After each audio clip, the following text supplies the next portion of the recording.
Question justement concernant le port du masque dans les écoles. On comprend donc que ça vous inquiète la situation dans les écoles. Est-ce qu'à la lumière donc de ce fait nouveau, de cette nouvelle analyse, la présence des variants, il n'y a pas lieu peut-être de revoir la priorité de vaccination, par exemple administrer le vaccin aux enseignants? L'idée a circulé il y a quelques temps, plutôt qu'uniquement pour les personnes âgées. Est-ce que c'est une chose que vous pourriez considérer là, compte tenu de l'évolution rapide dans les écoles? Vous me permettez, M. le ministre, dans le contexte de la rareté du vaccin actuel, là, je vais vous dire, l'objectif principal est de protéger les gens qui vont mourir, qui vont être hospitalisés puis qui vont avoir des conséquences graves de la maladie. Donc, je pense que ça va être probablement, particulièrement dans les phases initiales, la logique de notre priorisation. Mais dites-vous qu'à partir de mars, avril, il va y avoir une accroissance importante de la quantité de vaccins et tous ces groupes qui ont été placés en séquence vont pouvoir se corriger.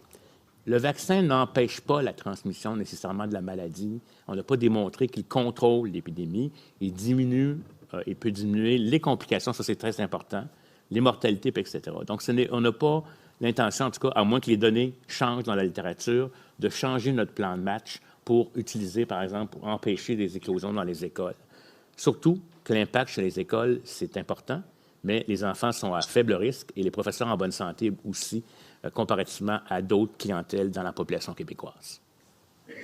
Pour Monsieur. Eh bien, quand vous prenez le rapport de Pfizer, il vous explique quand même que vous avez chez les personnes vaccinées 1 personne sur 8 qui ont développé des formes sévères et chez les non-vaccinés, 1 personne sur 16. Autrement dit, vous avez 2 fois moins de chances. Dans le rapport Pfizer. Dans le rapport Pfizer.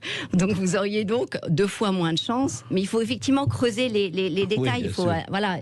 Donc, vous auriez. Donc, il y avait 2 fois moins de chances d'attraper des formes sévères en ne se vaccinant pas. En ne se vaccinant pas. Voilà. C'est ce que dit Pfizer. Voilà. Donc, c'est intéressant. Voilà. Ouais. C'est